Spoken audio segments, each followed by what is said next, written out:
In this chapter, we're going to be looking at the different environments of organizations. We have the internal environment, and then we have the external environment, which is everything outside of our organization. We break that into two different environments, the general and the task environment. Those are both our external environments. Environmental factors play a major role in determining how successful an organization is. As we saw with systems theory in a previous chapter, organizations tend to be open systems, meaning they are impacted by their environments and have an impact on the environment. We can't act like we are closed systems and immune from anything going on around us. When that happens, we will tend to see our system, our organization, go into decline. So the goal for managers is to find this balance, this proper alignment between your organization and its environments. Let's use an analogy to stress the importance of understanding your environments. If you had a hot air balloon company and you were offering rides to people, you can't just decide one morning that you're going to start this business and take people on rides. You need to understand all the environments. Now, yes, there's going to be legal ramifications and safety things to consider, but even just going on that hot air balloon ride, you need to understand the weather of that day, what the wind currents are doing, what direction the hot air balloon is going to go in, because you need to know where you're going to land. When the hot air balloon comes down, there has to be an open field with access so that the balloon and all the participants and passengers can be picked up and brought back. So it's important that we know all the things going on around us and try to find that alignment. This is a great overview slide. We can see the three environments. In the center, in orange, we have the internal environment. That's made up of owners, the board of directors, employees, the physical environment, and culture. As we move outward, the first ring of our external environment is the task environment. That's made up of our competitors, customers, suppliers, strategic partners, and regulators. Moving to that outer band of yellow, this is the general environment. This tends to be more general and broad in scope. It might affect everyone, but perhaps in different ways. We have the international dimension, technological dimension, economic, sociocultural, and political legal. It is thought that things in the internal environment are going to have a much more immediate impact on us than things in the general environment. And let me give you an example. If there's a fire in the plant, right? If it's a factory and there's a fire, that's going to immediately shut down work, right? Or if the owner of the business dies, or the business is bought by a competitor, that's going to have an immediate impact. As we move out to the other dimensions, and we're going to go through each of them, things happening in the economic dimension, they're going to impact us, but we might see them coming. We might have more time to plan for them. For instance, the economy.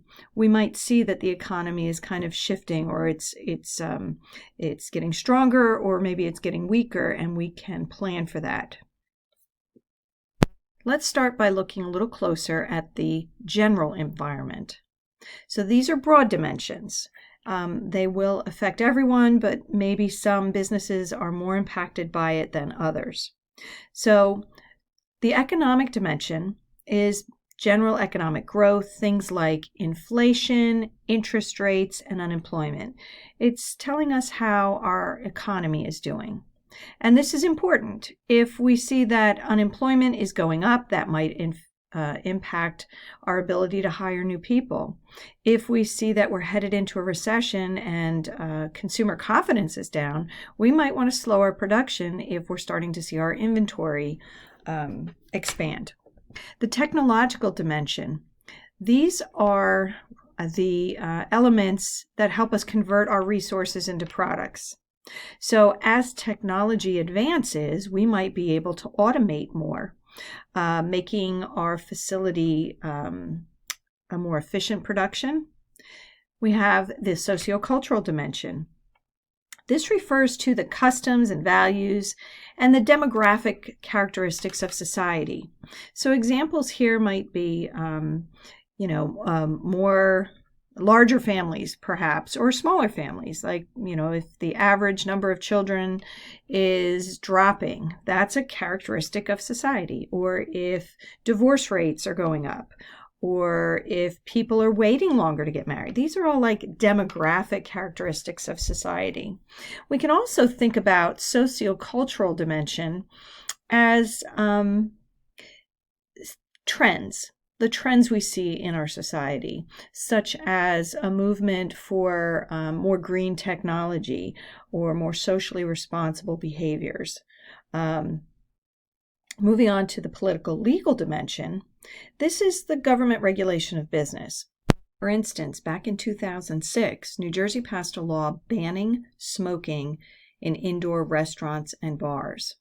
However, they exempted gambling areas at the request of Atlantic City's casino industry, which argued that a total smoking ban would cause losses in profits and sales and tax revenues and jobs.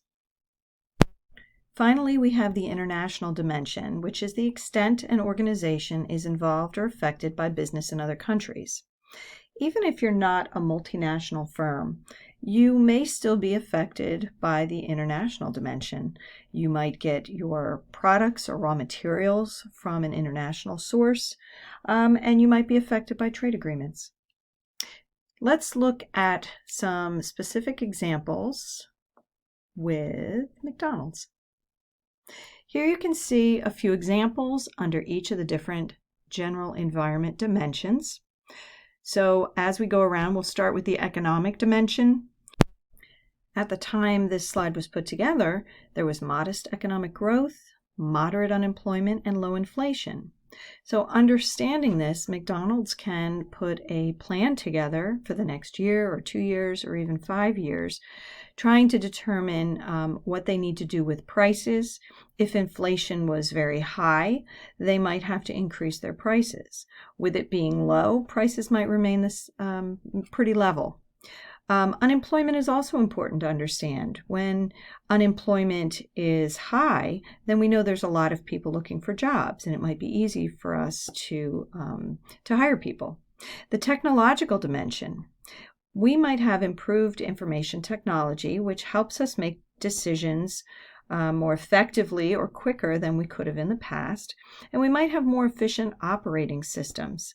So when we think about technology, we can think about producing products like automobiles and manufacturing, but we can also think about how technology impacts in the service industry as well.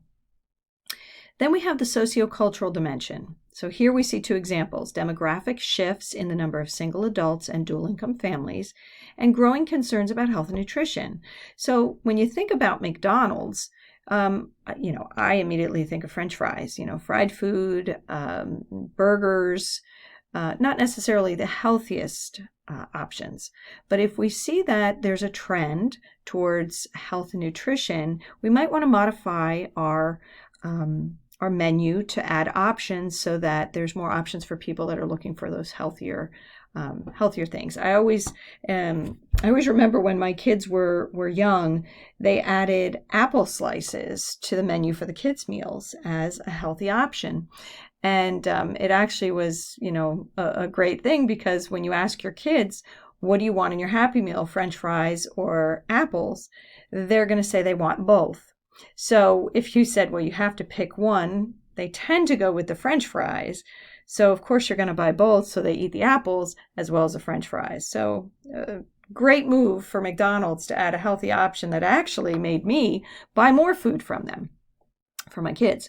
Moving around, we have the political legal dimension. So for McDonald's, they have to worry about food standards, what is zoning like in the areas where they're putting up businesses, and then what's the general posture towards business regulation at the time when you're making these decisions. Lastly, the international dimension. McDonald's has restaurants in over 115 countries, so they have to be aware of the the impact being in those different countries will have. And most, 2/3 of their sales come from outside the United States. So they have a big stake in the international dimension. Now we're going to move to the task environment. This is made up of your competitors, customers, suppliers, strategic partners, and regulators. And it is more specific than the general environment. This is going to be very specific to our actual business. I do want to point out that when we talk about competitors, we're talking about organizations that compete with us for resources.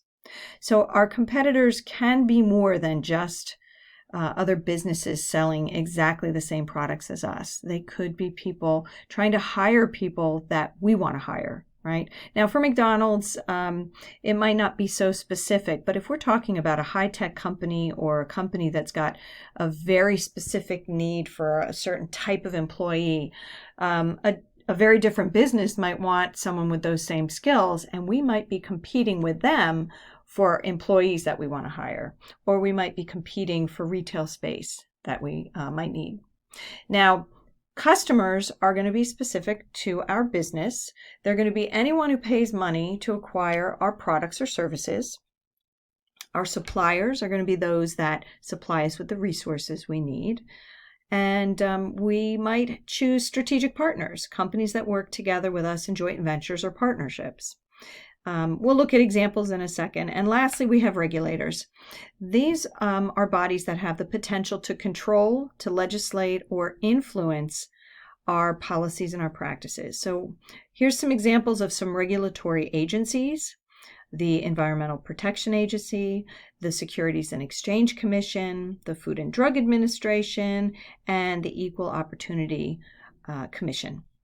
Now, interest groups that can have an impact on us might be groups like PETA, MAD, or the NRA. So PETA, I always ask students in my class, does anybody know what this stands for? It is People for the Ethical Treatment of Animals. MAD, I think most people know, which is Mothers Against Drunk Driving. And then the NRA is the National Rifle Association. So if any of these interest groups, they can't legislate, but they can create a movement either for or against our business if something is going on that they don't like. For McDonald's, PETA, there might be something where the cows that are being used for our burgers are not being treated ethically. And if that is brought out into the public, it could impact people wanting to buy our products. So now let's look at some specific examples under each of these different elements. Here for competitors, we're looking at Burger King, Starbucks, Subway, and Dairy Queen. You might say, well, wait a minute, Starbucks? Well, what does McDonald's sell? They sell quick food on the go. They sell coffee. So they are in that same category. Burger King seems more similar as a competitor, but even Subway, different type of food. But again, if you're looking for something to eat at lunchtime, these are different places you can go to get food. Customers. We have individual consumers, and we also have institutional consumers. So I want to make sure we understand the difference here. Individual consumers are you and me going to McDonald's to buy our lunch or our cup of coffee. Institutional customers are when someone like a high school is buying food from McDonald's for their district. Okay, so if we want to look at another example, Staples. You and I can go to Staples and buy what we need for school, but Raritan Valley Community College can also be a customer of Staples, and they would be an institutional customer buying for the entire school. Then we have suppliers. I don't know if you know this or not, but McDonald's uses Coca-Cola products. So you won't find Pepsi at McDonald's, just like you won't find Coca-Cola at Burger King. They also have wholesale food processors and also their packaging manufacturers. So it's everywhere they get their supplies to run their business. Then we have strategic partners. I don't know if you're familiar with going into a Walmart and finding a McDonald's inside. We also have Disney. Disney sometimes coordinates efforts with the Happy Meals and toys, and then also foreign partners. And our last section here are our regulators, such as the Food and Drug Administration. Since McDonald's is a public company, they are also regulated by the Securities and Exchange Commission because it is a public company, and also the Environmental Protection Agency. Now, these are just a few elements under each of these for illustrative purposes. Moving on, let's look at the internal environment. The internal environment is made up of conditions and stakeholder forces within an organization. We're going to see examples for stakeholders in our next chapter, but it's anyone that has a stake in how the business does. So we're really at this point only looking at those internal stakeholders. So we have our owners, which is anyone who can claim property rights to the organization. So an owner can be one person, it could be a partnership, or it can be a public company like this one is. So the owners are really the stockholders, which are the investors in the organization. Then we have a board of directors, which is elected by the stockholders or the owners of the business, and they have to act in the best interests of those stockholders. Now, if it's just a small business, there might not be, well, there won't be a board of directors. Then you have your employees, which are the human resources of the business. Our physical work environment is going to be any of the physical things for our business. So when we talk about the college, we have the buildings, we have everything within it, like the desks, the chairs. If we're talking about McDonald's, you've got those physical environments. And then we have the culture of the business. Culture is intangible, meaning you can't touch it, but you can feel it. You know, and you can describe how it feels at the place you work. Is it very casual? Is it very formal? Culture develops over time, and it is usually started with the founder of the business. What were the values the founder has? And it continues through perhaps ceremonies, policies that were put into place, and telling of stories. What made the place famous? What was the organization like when it started? And even within an organization, even different departments can have different cultures. Here at the college, the Business and Public Service Department has a very different feel in our department meetings and how we run things than other departments on campus. Managers need to understand the culture of the organization and then decide if it's something they want to maintain or if perhaps it's become dysfunctional and it doesn't work anymore and it needs to be changed. Changing culture can be hard, especially if it's a very strong culture.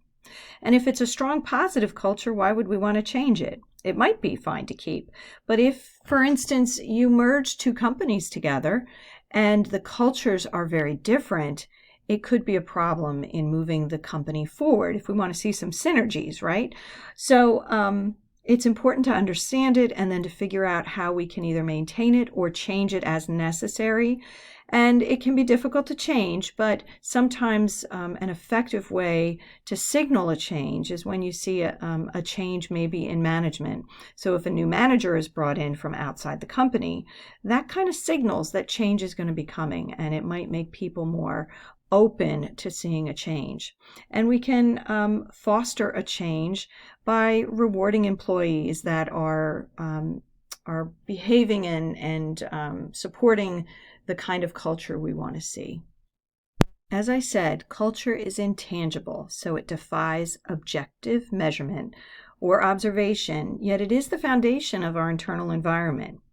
Our culture is made up of the values, the beliefs, the behaviors, customs, and attitudes that help the members of the organization understand what it stands for, how it does things, and what it considers important. Now let's look at how environments affect organizations. We can describe an organization based on how much it changes and its complexity. So we can talk about an environment as being relatively stable or relatively dynamic. which means changing, and either being relatively simple or relatively complex. We can also look at how much uncertainty our organizational environment has. So the most uncertainty is going to be in a very dynamic and complex environment, and the least uncertainty is going to be with a very stable, simple environment. Now let's look at some examples with a visual here.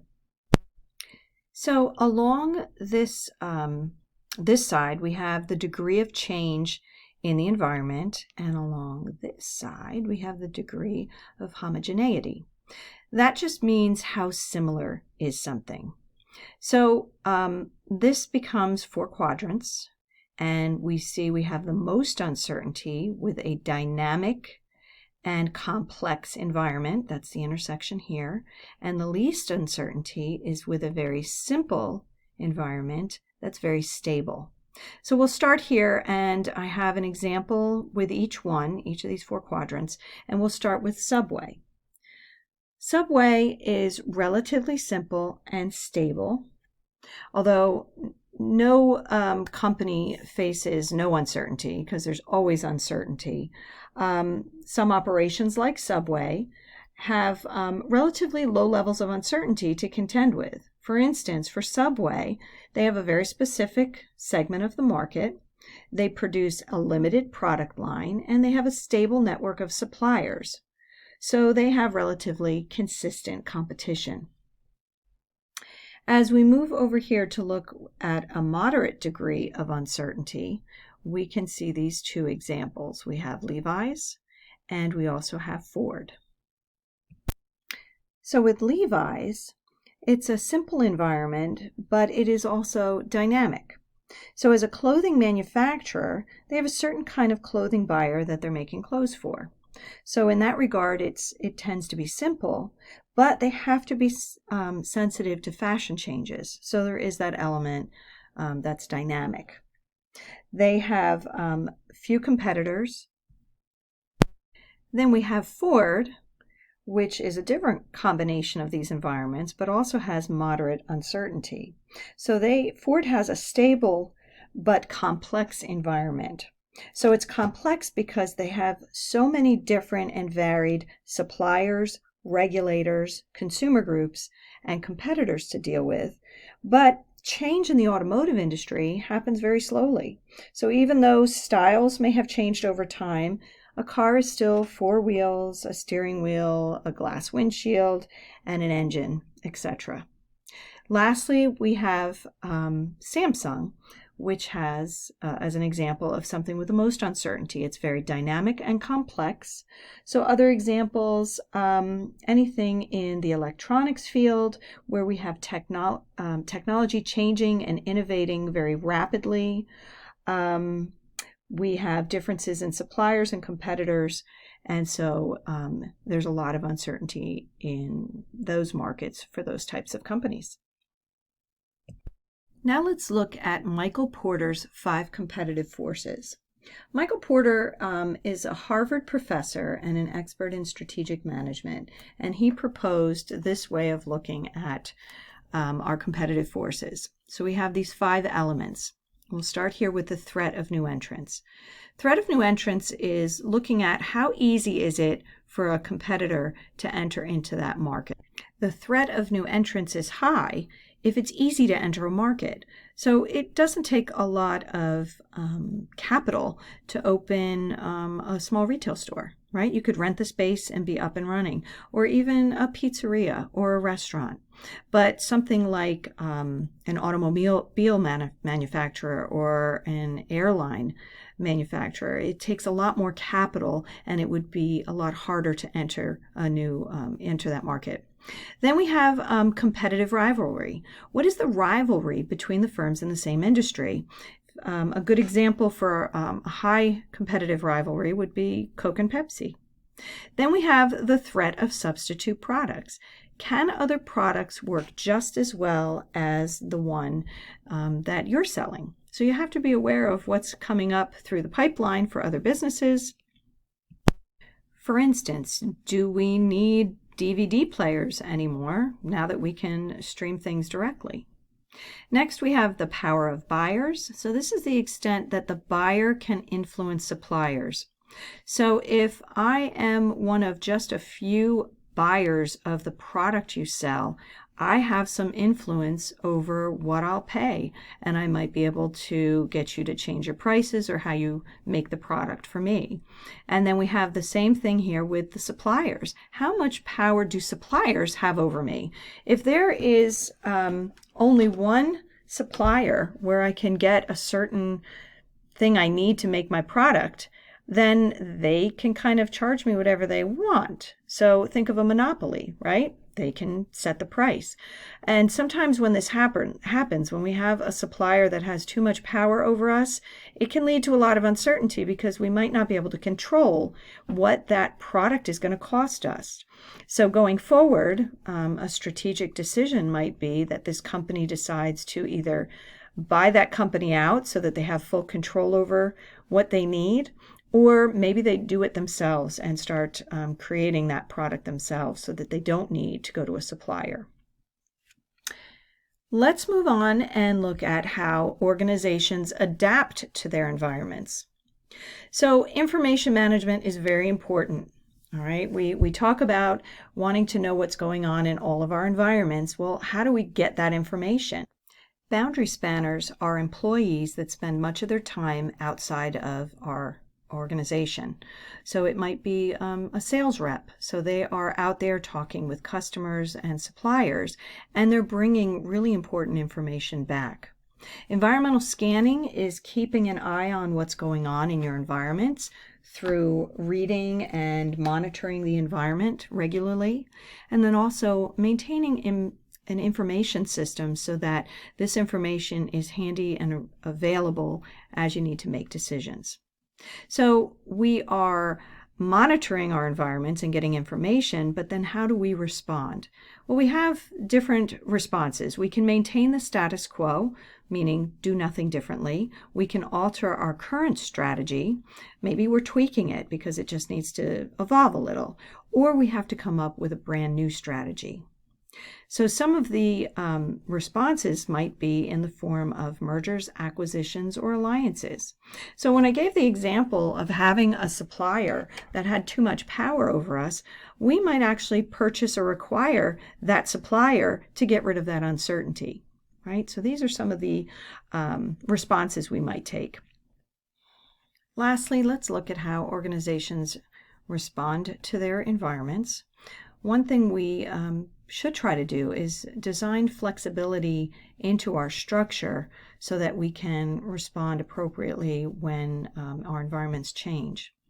So when we have a stable environment, we can get away with having a structure that we refer to as mechanistic, which might have many basic rules, regulations, and standard operating procedures because it's a very stable environment.